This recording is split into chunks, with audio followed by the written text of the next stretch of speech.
எனக்கு தெரிஞ்ச ஒரே ஹேர் ஸ்டைல்னால் ஃப்ரண்ட்டில் வந்து சின்னதாக பஃப் எடுத்துகிட்டு சைட்ஸில் கொஞ்சமாக முடி எடுத்து கிளிப் போடுவேன். அப்படி இல்லைன்னா வந்து பின்னல் போடுவேன்.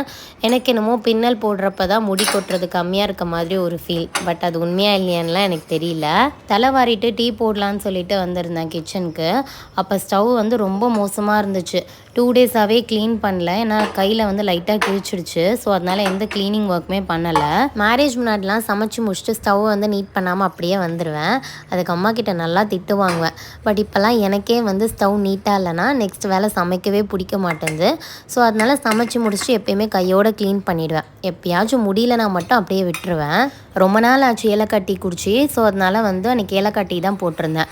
நான் மார்னிங் டீ குடிக்கிறத நிறுத்திட்டேன். ஸோ அதனால் ஈவினிங் டீ டைம் மட்டும் கண்டிப்பாக மிஸ் பண்ண மாட்டேன். யூஸ்வலாக டீ வந்து எப்போதுமே ஸ்டெயின்லெஸ் ஸ்டீல் டம்ளரில் தான் குடிப்பேன். பட் அப்பப்போ இந்த மாதிரி ஏதாச்சும் டிஃப்ரெண்ட்டான டீ கப்பில் குடிக்கும்போது டீயோட டேஸ்ட்டே இன்னும் நல்லா இருக்க மாதிரி தோணும்.